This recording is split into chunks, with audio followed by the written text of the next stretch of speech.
하나님 말씀 사도행전 2장 37절에서 47절 말씀입니다.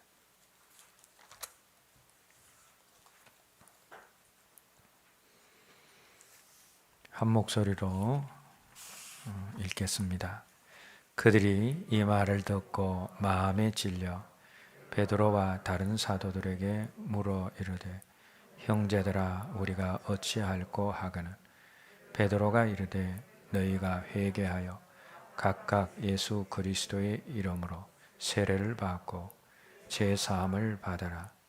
그리하면 성령의 선물을 받으리니 이 약속은 너희와 너희 자녀와 모든 먼데 사람 곧 주 우리 하나님이 얼마든지 부르시는 자들에게 하신 것이라 하고 또 여러 말로 확정하여 권하여 이르되 너희가 이 패역한 세례에서 구원을 받으라 하니 그 말을 받은 사람들 세례를 받음에 이날에 신도의 수가 3,000이나 다하더라. 그들이 사도의 가르침을 받아 서로 교제하고 떡을 떼며 오로지 기도하기를 힘쓰니라. 사람마다 두려워하는데 사도들로 말미암아 기사와 표적이 많이 나타나니 있는 사람이 다 함께 있어 모든 물건을 서로 통용하고 또 재산과 소유를 팔아 각 사람의 필요를 따라 나누주며 날마다 마음을 같이하여 성전에 모이기를 힘쓰고 집에서 떡을 떼며 기쁨과 순전한 마음으로 음식을 먹고 하나님을 찬미하며 또 온 백성에게 칭송을 받으니 주께서 구원받는 사람을 날마다 더하게 하시니라. 아멘. 시대를 빛낸 믿음의 사람의 삶 가운데 또 시대를 빛낸 공동체 가운데 삶의 원리로 앞에 있는 이 그림의 삶이 순환되고 있음을 우리가 성경 속에서 발견하게 되어집니다. 그런데 여러분, 이 그림은 제 머릿속에서 나온 그림이 아닙니다. 제가 이렇게 저렇게 조합해서 짜 맞추어서 완성된 그림이 아닙니다. 우리가 오래전에 또 감사 집회를 통하여서 감사를 열심히 했습니다. 그런데 감사를 열심히 하니까 감사의 열매들이 우리 삶 속에 막 이렇게 나타나기 시작을 합니다. 감사를 시작을 했는데 이왕이면 감사를 더 풍성하게 깊게 해야 되지 않겠습니까?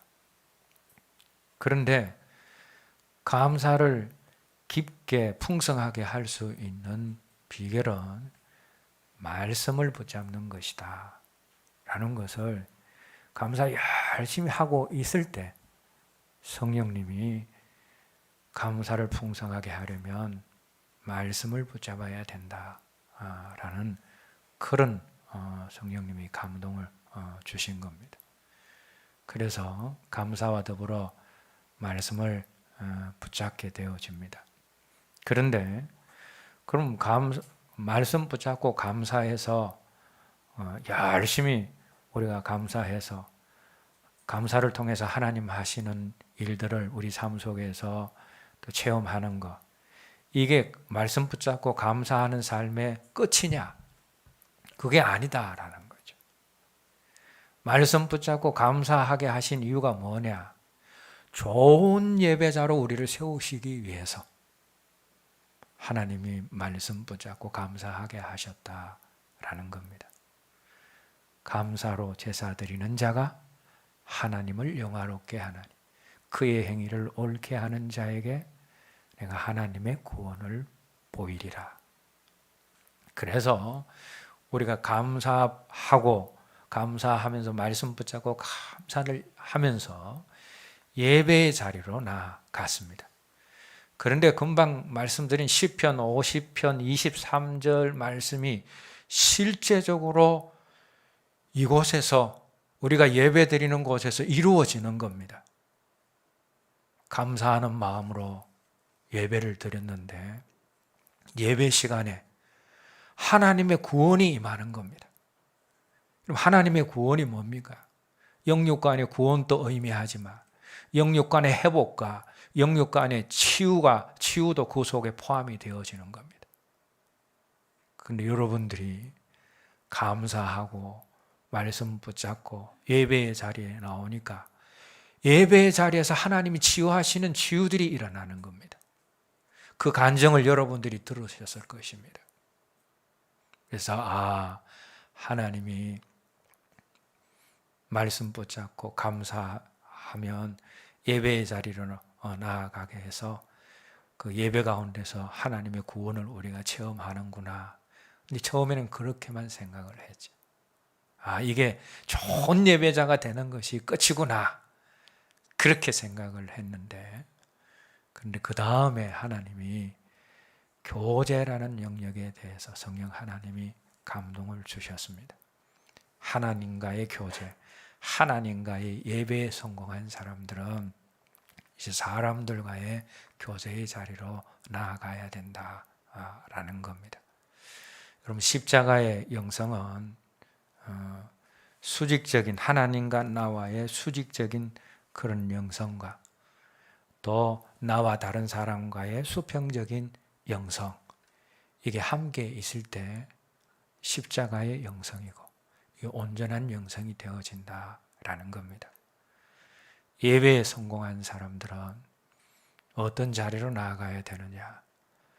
교제의 자리로 나아가야 된다라는 겁니다. 그래서 한참 또 교제에 대해서 많이 강조를 여러분들에게 했습니다. 그런데 참 이래 교제가 안 되어지는 사람은 참 지속적으로 교제가 안 되어지는 거예요. 이게 사람마다 좀 약한 부분이 있더라고요. 하나님께 나아가는 것이 약한 사람이 있는가 하면 사람들에게 나아가는 것이 약한 사람들이 있어요. 그런데 온전한 영성을 우리가 구비하려면 하나님과의 관계도 좋아야 되고 교제 가운데서 사람과의 관계도 좋아야 되는 겁니다. 그럼 우리 모난 성격, 다듬어져야 할 성격은 나 혼자 있으면 절대로 안 다듬집니다. 서로 부딪히고 또 서로 만나고 또 내 안에 있는 약점들이 드러나고 그렇게 할 때 이런 그 몽돌 해수욕장에 가게 되어지면 그 자갈 그 돌들이 다 동글동글 하잖아요. 파도에 휩쓸려서 서로에 부딪혀서 그렇게 다듬어져 간 겁니다. 하나님께서 교제를 통하여서 우리를 다듬어 가시려는 계획을 가지고 계셨다라는 겁니다. 그래서 예배 다음에 나온 것이 교제입니다. 그런데 교제를 막 이렇게 하다 보게 되어지면 서로 나누는 대화를 통하여서 서로의 필요를 발견하게 되어집니다. 그럼 상담하러 오는 것도 교제입니다. 그죠? 그럼 상담을 통해서 우리는 뭘 발견합니까? 이분이 무엇이 필요하구나. 그래서 상담을 통해서 그걸 이야기해 주기도 하고 또 그걸 가지고 기도의 자리에 또 나아가는 거죠. 교제를 통하여서 서로 필요를 발견하게 되어지고 섬기는 자리로 가게 되어진다라는 겁니다. 그리고 섬기는 자리가 끝이냐? 그렇지 않고 우리가 하나님을 기뻐해야 된다. 하나님을 기뻐하는 사람이 되어야 된다. 하나님 주신 것을 기뻐하는 것이 아니라 하나님 그분 자체를 기뻐하고 주님 하신 일, 그래서 우리를 구원하신 그 일도 기뻐해야 되지만 더 기뻐해야 되는 것은 주님 그분 자체를 기뻐해야 된다라는 겁니다. 그러면서 그럼 하나님을 기뻐하는 것이 뭐냐? 몇 가지 말씀을 드렸습니다. 하나님을 기뻐하는 것은 하나님의 몸된 교회, 주님이 세우신 그 몸된 교회를 기뻐하는 것이 하나님을 기뻐하는 것이고, 또 내 옆에 하나님이 붙여주신 사람들, 교우들을 기뻐하는 것이 하나님을 기뻐하는 것이고, 또 하나님을 기뻐하는 것은 하나님의 말씀을 기뻐하는 것이다 하면서 몇 가지 하나님을 기뻐하는 삶이 어떤 삶인가를 여러분들에게 나누었습니다. 자, 그런데 이렇게 한번 돌아서 하나님을 기뻐하면 이게 끝인가? 이 끝이 아니다. 계속 돌아가야 된다. 하나님을 기뻐하는 자리에 왔으면 다시 감사로 가야 된다라는 겁니다. 그런데 우리가 하나님을 기뻐하는 자리에서 다시 감사로 갈 때는 그 감사가 이전의 감사가 아니다라는 거지. 이전의 감사보다 더 깊은 감사를 하게 되는 자리로 가게 되어진다 그랬습니다. 여러분, 예배도 혼으로 드리는 예배가 있는가 하면 영으로 드리는 예배가 있고, 기도도 혼으로 하는 기도가 있는가 하면 영으로 드리는 기도가 있는가. 감사도 마찬가지다라는 것. 감사도 혼으로 하는 감사가 있는가 하면 영으로 하는 감사가 있다. 이렇게 우리가 돌아갈 때에 감사의 수준과 깊이와 풍성함이 점점 더 커져간다. 지난번에는 우리가 영으로 하나님 앞에 드리려면 그게 어떻게 하는 것이 영으로 드리는 것이냐에 대해서 말씀을 드렸습니다. 내가 죽어야 된다. 그죠?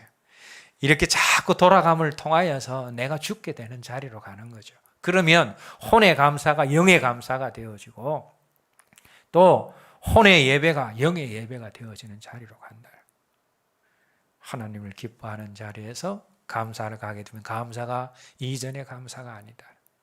또 그 다음에 말씀으로 가게 되어지면 말씀이 이전의 말씀이 아니라 더 내 안에서 역사하는 말씀, 더 나에게 힘을 주는 말씀이 되어진다. 그리고 우리가 말씀을 붙잡고 또 감사하고 예배로 나아가게 되어지면 정말 우리의 예배가 진리와 영과 진리로 드리는 예배가 되어져서 우리가 정말 하나님이 기뻐하시는 예배자의 자리로 가게 되어진다. 그리고 그런 자리에서 교제를 하게 되어지면 그 교제가 육신적인 교제에서 혼적인 교제, 또 혼적인 교제를 믿음의 교제라고 할 수 있습니다. 믿음의 교제에서 영적인 교제로까지 나아가게 된다라는 겁니다. 이 영적인 교제의 자리로 가게 되어지면 어떤 말씀도 다 받아들이는 거예요. 어떤 말에도 상처가 되지 않습니다.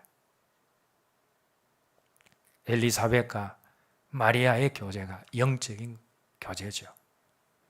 우리가 그 자리까지 나아가게 된다.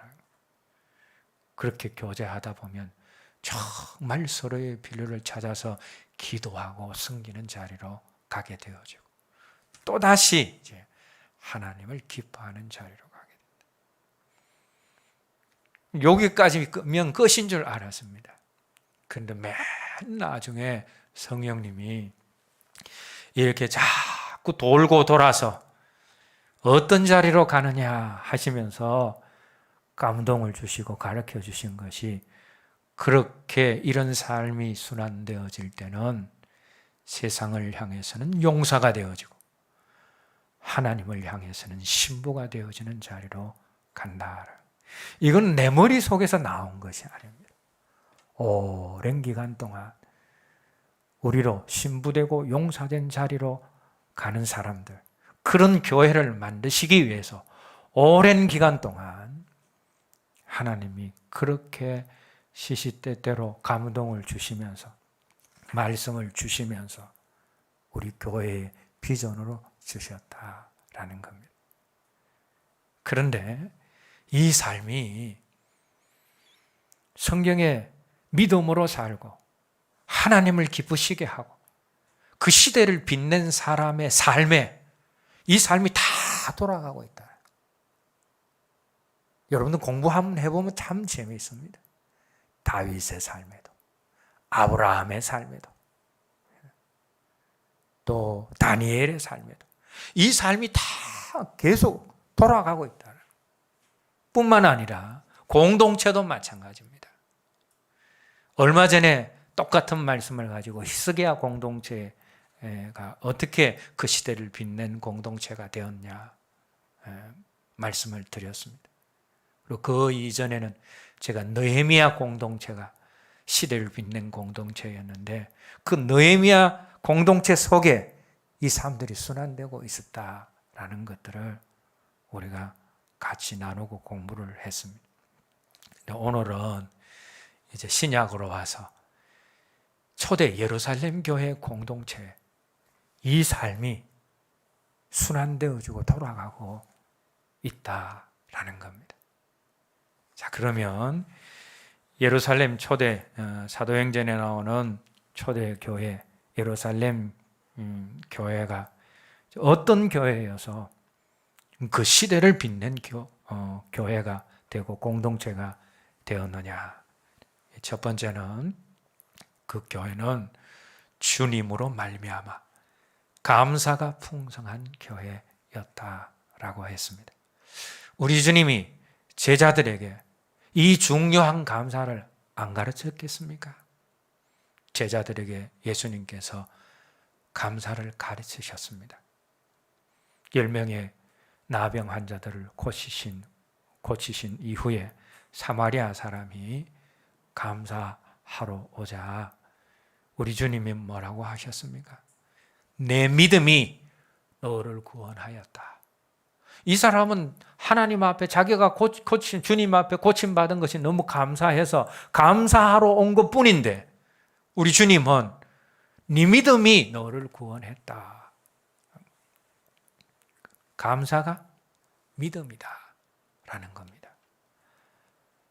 그 사건을 통하여서 주님은 제자들에게 감사는 믿음이다. 감사의 수준이 믿음이다. 그걸 가르치신 겁니다.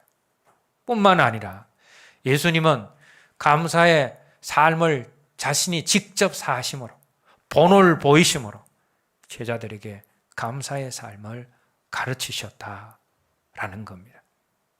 우리 예수님이 성경에 보면 언제 감사하셨습니까? 나사로의 죽음 앞에서, 나사로의 무덤 앞에서 감사하셨습니다. 사랑하는 이가 떠나갔을 때, 사랑하는 이가 죽었을 때, 그때에도 주님은 감사해야 된다라는 본을 보여주신 겁니다. 또 우리 예수님께서 언제 감사하셨습니까? 벳세다 광야에서 5천 명 이상의 사람들을 먹이실 때 물고기 2마리, 보리떡 5개, 그건 5천 명 이상의 사람을 먹이기에는 턱도 없는 겁니다. 그런데 우리 예수님께서 그때 감사를 하십니다. 턱없이 모자라는 상황 속에서 아주 작은 것, 그걸 감사하셨다라는 겁니다. 그 감사가 기적을 일으켰죠. 그것을 통해서도 제자들은 예수님이 턱없이 모자라는 상황 속에서 아주 작은 것도 감사하셨지. 그래서 우리가 기적을 맛보았잖아. 그때도 감사를 배우게 되어집니다. 그리고 우리 예수님께서 특별히 다른 고을들보다 마을들보다 이적을 많이 일으키신 곳, 권능을 많이 일으키신 곳이 있습니다. 가버나움도 그런 동네 중에 하나입니다. 그런데 중요한 것은 성경에 보게 되어지면 그 기적, 주님의 은혜, 주님이 행하시는 이적을 그렇게 체험했는데도 그 고을들이 회개를 하지 않는다라는 겁니다. 어떤 측면에서 보면 이건 주님 사역의 실패입니다.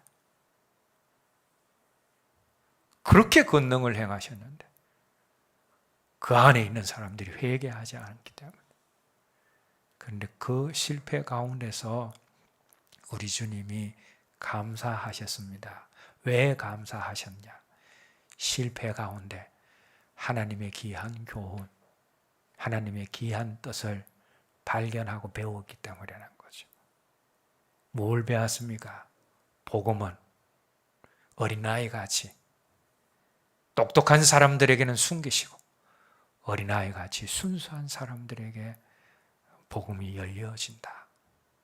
그걸 배우신 거라. 그래서 주님은 실패 가운데서도 하나님의 뜻을 배우심으로 인하여서 감사하셨다라는 겁니다. 어린아이들에게 복음이 보여주게 됨을 감사합니다. 또 우리 주님이 언제 감사하셨습니까? 십자가를 앞에 두고 제자들과 성만찬 하실 때 감사하셨습니다. 십자가를 앞에 두고 자신의 죽음을 앞에 두고 주님이 감사하셨습니다. 제자들은 그런 주님의 감사의 본을 보면서 감사를 마음속에 간직하고 있었습니다. 그런데 예루살렘 교회가 태동할 때의 상황으로 이제 한번 돌아가 보십시다. 그때 제자들로부터 시작된 이 공동체가 어떤 상황이었느냐? 죽었다라고 생각했던 예수님이 부활하신 것입니다. 이제는 끝났다라고 생각을 했는데 주님이 부활하셔서 나타나신 겁니다. 여러분, 제자들의 그때의 감사가 얼마나 컸겠습니까? 부활하신 주님을 체험하고 만남으로 그들의 감사가 급상승하기 시작합니다. 뿐만 아니라 내가 가게 되어지며 성령이 오실 것이니 너희들이 기도하고 기다려라. 제자들과 조그맣게 모인 공동체가 성령을 기다립니다. 그때 정말 성령이 오십니다. 그래서 성령의 나타나심, 성령의 기름 부으심을 경험하게 되어집니다. 그러면서 능력과 은사도 경험하게 되어집니다. 처음 저와 여러분들, 저도 그렇고 여러분들도 그렇고 성령의 나타나심과 기름 부으심을 교회 안에서 경험했을 때 제가 얼마나 기쁘고 감사했는지 모릅니다. 저는 제 목회를 이제 교육 목회, 내가 선교단체에서 훈련받았고 배웠기 때문에 교육 목회에 초점을 맞추고 있었습니다. 그래서 모이면 성경 공부하고 그랬는데 그 목회에 한계가 있고 부족한 부분이 있다라는 것을 성령님이 아신 거예요. 그대로 두면 안 되겠다 싶어서 제 목을 저한테 디스크를 허락하셔가지고 얼마나 고통 가운데 지냈는지 모릅니다. 나는 뭡니까? 신경을 누른다라는 것이 그렇게 고통스러운 것은 그때는 몰랐는데 그때 제가 알았습니다. 그런데 여러 곳으로 이걸 고치려고 가도 안 되는 겁니다. 근데 어떤 목사님을 만나게 하시고, 그런데 사실은 이제 다음날 그 목사님을 이렇게 하도 아프니까 나한테 와서 기도 받으라 해서 기도 받으려고 이제 그 다음날 가려고 이제 약속을 하고 자는데 일어나 보니까 싹 다 나와버린 거예요. 그러니까 그렇게 고치려고 백방으로 돌아다녔는데 싹 다 나와버린 거예요. 그래도 그분과 만나기로 약속을 해서 제가 그분한테 가니까 어떤 영적인 집회를 소개를 하더라고요. 그래서 그때 제가 그 집회에 참여하게 되어지고 거기에서 방언 체험도 하게 되어지고 그냥 지식적으로 알고 있던 성령. 성령 강림 주일날 한 번씩 하는 설교를 통해서 여러분들에게 소개한 그 성령님 방언을 하게 되면서 인격적으로 만나게 된 겁니다. 그때부터는 성령이란 단어만 눈에 띄면 마음이 뜨거워지는 겁니다. 그리고 모조리 성령과 관계된 영적인 책들을 그때부터 읽기 시작을 한 겁니다. 그 책을 읽으면서 정리해서 나온 것이 성령과 함께하는 기도학교입니다. 그때 우리가 성령님이 나타나신가 하시는 일들 함께 경험하지 않았습니까? 얼마나 마음에 감사가 있었는지 모릅니다. 성령, 지식적으로 알고 있던 성령님을 인격적으로 만나고 그 성령의 나타나심이 교회 안에 있을 때 그것이 얼마나 큰 감사가 되었는지 모릅니다. 제자들 상황도 마찬가지죠. 주님의 부활로 말미암아 감사가 충만해져 있는데 거기에 성령께서 나타나셔서 기름 부으시고 능력 주시고 은사를 주시는 것에 대한 그 감사가 덧붙여지기 시작합니다. 뿐만 아니라 부족하지만 자신들을 예수 그리스도의 정인으로 삼으신 것에 대한 감사도 함께 있는 겁니다. 그래서 여러분, 초대 예루살렘 교회는 감사가 있었던, 감사가 풍성했던 공동체였다. 그런데 감사가 풍성했는데 그 감사를 잘 하려면 어떻게 해야 됩니까? 오늘 골로새서 3장 16절에서 17절 말씀 오전에 읽었습니다. 감사 잘 하려면, 감사가 풍성하려면 우리 속에 말씀이 풍성해야 된다라는 겁니다. 말씀이 풍성하면 또 감사를 잘할 수 있고, 감사를 잘하면 말씀이 내 속에서도 풍성하게 되어진다라는 겁니다. 그래서 여러분, 우리가 초대교회 예루살렘 교회는 아까 사도행전 6장 말씀을 6장 7절 말씀을 찾아보았지만 말씀이 왕성한 교회였다. 그 왕성함이 점점 더해져 갔다라는 겁니다. 자, 그러면 감사와 말씀이 만났습니다. 그래서 어떻게 되어집니까? 말씀으로 인해서 감사가 풍성해지고 또 감사로 인해서 말씀이 풍성해지는 공동체가 된 것입니다. 그래서 여러분, 우리도 감사 잘 하려면 말씀을 붙잡아야 됩니다. 말씀이 내 속에서 역사가 되어져야 됩니다. 그럴 때 감사가 불일 듯 일어나게 되는 겁니다. 그래서 말씀을 붙잡는다라는 그런 의미에서 제가 요즘 정리하고 있는 것이 뭐냐 하면 이 돌아가는 이 삶 속에 자주 등장하는 말씀들이 있잖아요. 이제 계속 들으니까 이 말씀이 중요하구나 하는 그 말씀들 69절 정도 골라서 이제 암송 카드를 여러분들에게 만들어 드리려고 합니다. 또 함께 우리가 암송을 하면서 더 말씀도 붙잡고 신부되고 용사된 삶도 붙잡는 자리로 가려고 합니다. 예루살렘 교회는 말씀 붙잡고 감사함으로 감사가 풍성해졌고 감사함으로 말씀을 붙잡음으로 말씀이 풍성한 그런 교회였다라는 거죠. 그런데 이제 오늘 본문 46절 말씀을 보시면 그들이 성전에 모이기를 힘썼다 그랬습니다. 초대 예루살렘 교회 교인들이 성전에도 자주 모였고 솔로몬 행각에서도 자주 모였습니다. 그런데 성전에 모여서 무엇을 했습니까? 많은 주석학자들이 그들이 하나님과 주님을 찬송하고 예배했다라고 이 46절 말씀을 주석을 하고 있습니다. 성전에 모여서 예배하는 공동체가 된 겁니다.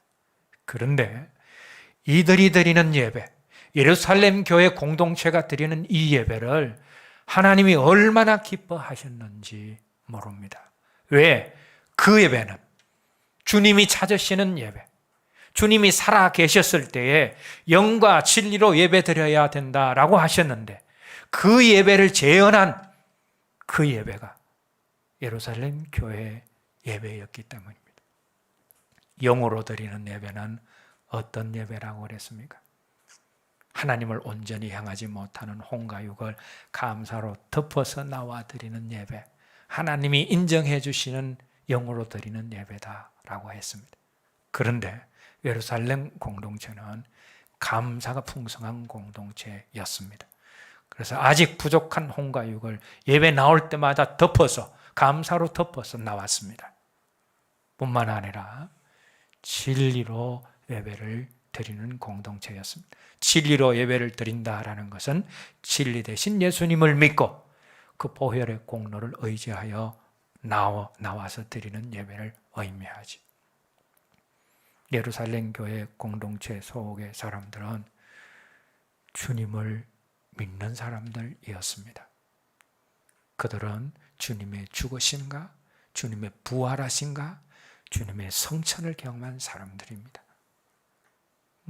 주님께 대한 온전한 믿음을 가지고 있는 사람들입니다. 그래서 진리와 하나님이 인정해 주시는 영, 이것이 함께 모여져서 그들이 예배의 자리로 나갔을 때 그 예배를 하나님이 굉장히 기뻐하셨다라는 겁니다. 당시의 예배는 예배다운 예배가 드려지지 않았습니다. 왜? 강도의 구례를 만들어놨잖아요. 종교 지도자들이 타락한 그런 어떤 종교, 성전을 엉망진창으로 만들어요. 그런 성전에서 제대로의 하나님 기뻐하시는 그런 예배가 드려질 수 있겠습니까? 그런데 예루살렘 교회 공동체의 예배로 말미암아서 주님이 생전에 살아 계셔서 말씀하셨던 영과 진리로 드리는 예배가 그 성전에서 재현된 것입니다.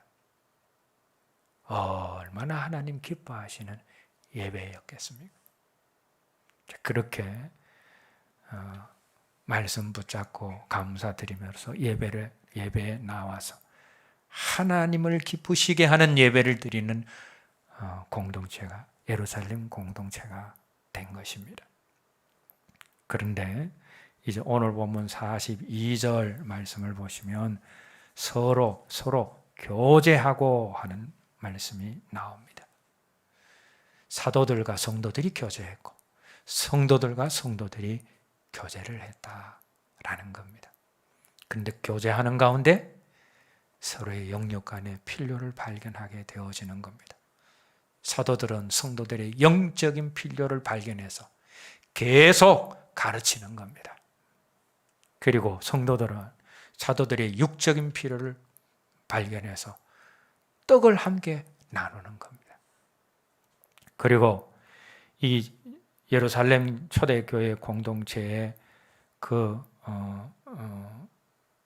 교제와 그 섬김의 모습들이 가장 잘 나타난 곳이 어디냐 하면 이제 오늘 본문 44절과 45절 말씀이죠. 믿는 사람들이 다 함께 있으니까 교제할 수 있는 거죠. 모든 물건을 서로 통용하고 재산과 소유를 팔아 각 사람의 필요를 따라 나누어주며 필요를 따라서 나눠주는 게 이게 섬김이다 그랬습니다. 함께 모여 있으니까 영육 간의 필요가 보이고 또 자신들의 것을 가지고 섬기는 자리로 간 겁니다. 그런데 이 섬김이 너무 인상적인 겁니다. 재산을 다 팔아서 소유를 팔아서 각 사람의 필요를 채워주는 이 섬김이 너무나 인상적인 겁니다. 그래서 주변에 있던 믿지 않는 사람들이 감동을 받게 되어집니다. 그래서 교회를 어떻게 합니까? 47절 말씀을 보면 또 온 백성에게 칭송을 받는 자리로 가게 된 것입니다. 자, 예루살렘 교회 공동체가 교제하면서 승리는 자리로 갔습니다. 뿐만 아니라 오늘 보면 47절 말씀을 보시면 하나님을 찬미하고 라고 했습니다. 여기서 하나님을 찬미하고 라는 것은 하나님을 기뻐하면서 찬미했다. 원어의 표현을 보게 되어지면 하나님을 기뻐하면서 찬미했다. 그랬습니다. 예루살렘 교회 구성원들은 하나님을 기뻐하는 사람들이었다라는 겁니다. 주님 주신 것이 아니라 주님 그분 자체를 기뻐하자. 하나님께서 하신 일이 아니라 하나님 그분 자체를 기뻐하는 그런 자리로 갔다라는 겁니다. 하나님을 기뻐하는 자리로 가게 되어졌고 이 삶이 이제 계속 그들의 삶 속에 순환이 되어지는 겁니다. 그러다가 예루살렘 공동체가 어떤 자리로 가게 되어집니까? 세상을 향해서는 용사되는 자리로 가는 겁니다. 그래서 여러분 세상 앞에서 세상의 권력자 앞에서 주눅 들지 않습니다. 이전에는 어땠습니까? 세상 권세가 무서워서 숨어 있었잖아. 그 제자들이 이제는 나와서 당당하게 주의 복음을 전파하는 자리로 가게 된 겁니다. 하나님을 기쁘시게 하랴, 사람을 기쁘시게 하랴. 내가 너희 말을 듣는 것이 옳은지 하나님의 말을 듣는 것이 옳은지 너희가 판단하라. 우리는 해야 할 일을 한다. 얼마나 담대해진 겁니까? 세상을 향해서 이제는 세상을 두려워하지 않고 세상을 이기는 용사된 자리로 가게 된 것입니다. 믿는 사람들이 세상에 대한 태도를 어떻게 하느냐가 마지막 그 결과를 다르게 만듭니다. 우리가 세상에 대해서 세상에서 성공한 것이 나를 행복하게 해준다. 그렇게 생각하면 우리는 세상을 쫓아가는 사람이 되어집니다.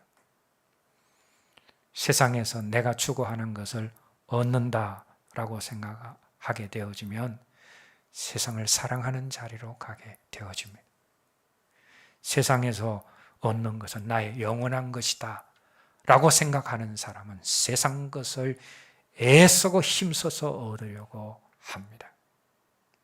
그런데 여러분, 성경은 세상에 대해서 무엇이라고 말씀하고 있습니까? 세상은 심판받을 것이고 정복되어야 할 것이다 라고 말씀하십니다. 그래서 예수님이 내가 세상을 이겼노라 그렇게 말씀하셨고 또 사도 요한도 하나님께로부터 난 자마다 세상을 다 이긴다 라고 그렇게 말씀했고 히브리서 기자는 믿음의 최고봉에 있는 사람은 세상이 감당하지 못하는 사람이다 라고 말씀한 것입니다. 그래서 여러분 믿는 자는 세상에서 잘나고 세상에서 성공하고 세상의 것을 소유함으로 행복해지는 사람이 아닙니다. 믿는 자는 오히려 세상을 이김으로 세상을 정복함으로 행복해지는 사람이다 라는 겁니다. 예루살렘 교회 공동체는 세상을 이김으로 행복해진 공동체였습니다. 뿐만 아니라 그 공동체는 주님을 기뻐하는 공동체, 오직 주의 복음을 전하고 오직 주의 영광을 드러내고 내가 했다가 없습니다. 수많은 기적들이 일어났지만 주님이 하셨다 고백하잖아요. 주님께만 영광 돌리고 주님 한 분만으로 만족하는 신부된 자리로 갔다라는 겁니다. 자, 그런데 용사되고 신부된 자리로 우리 교회도 가야 되겠죠. 그런데 성령님께서 한참 후에 감동을 주시고 가르쳐 주신 것이 뭐냐? 혼적으로 아무리 해봐. 저 자리에 못 가. 감사 하나도 제대로 못해. 말씀 제대로 붙잡을 수 없어. 예배 드릴 수 없어. 성령을 의지해야 돼. 가르쳐 주신 겁니다. 사실 초대교회도 신부되고 용사된 자리로 간 것은 성령이 그들과 함께 하셔서 성령이 충만했고 성령을 의지함으로 그 자리에 갈 수 있는 겁니다. 여러분, 우리도 성령 의지해야지 감사가 점점 깊어지는 겁니다. 성령 의지해야지 점점 말씀을 굳건하게 붙잡을 수 있는 겁니다. 성령을 의지해야지 그 예배가 하나님이 기뻐하시는 예배가 되어지고, 성령을 의지해야지 교제도 교제 가운데서 실망하거나 낭망하지 않고, 성령을 의지해야지 잘 섬기는 자리로 가고, 성령을 의지하는 사람이 성령으로 주님을 기뻐하고 하나님을 기뻐하는 자리로 갈 수가 있는 겁니다. 비전을 주셨다라는 것은 하나님이 우리 교회 공동체를 기대하고 계신다라는 겁니다. 그 자리에 갈 수 있다라는 겁니다. 오전에도 말씀드렸습니다. 신앙생활을 너무 복잡하게 생각하지 마십시오. 구원받은 이후에 우리가 가야 할 자리는 신부된 자리고 용사된 자리입니다. 그래야지 우리의 구원도 안전하게 되는 자리로 갈 수 있는 겁니다. 빨리 여러분들 사이에서 이제 용사들, 신부들이 자꾸 툭툭툭툭 그렇게 생겨나기를 바랍니다. 예수님이 첫 이삭이 되셔서 부활의 첫 이삭이 되셨잖아요. 그럼 첫 이삭이 있으면 다음 이삭이 계속해서 난다라는 겁니다. 여러분들 가운데 빨리 신부되고 용사되는 자리로 가서 신부가 된 사람들, 용사된 사람들이 점점 많아져서 세상을 향해서는 용사가 되어지고 주님을 향해서는 신부가 되어지는 아름다운 공동체가 저와 여러분들이 몸을 담고 있는 사랑빛 공동체가 되었으면 합니다. 기도하겠습니다. 하나님 아버지, 부족한 저희들에게 귀한 비전, 선한 비전을 허락하여 주심을 감사합니다. 우리 힘으로는 이룰 수 없지만 성령님 의지할 때 그 자리로 갈 수 있음을 믿습니다. 성령님 의지하고 감사하고 말씀 붙잡고 예배하고 교제하고 섬기고 하나님을 기뻐함으로 이 삶들이 우리 삶 속에 순환되어짐으로 우리 교회 공동체가 예루살렘 교회 공동체처럼 신부된 공동체, 용사된 공동체가 되어서 시대를 빛내는 공동체가 되게 하여 주시옵소서. 예수님 이름으로 기도드립니다. 아멘.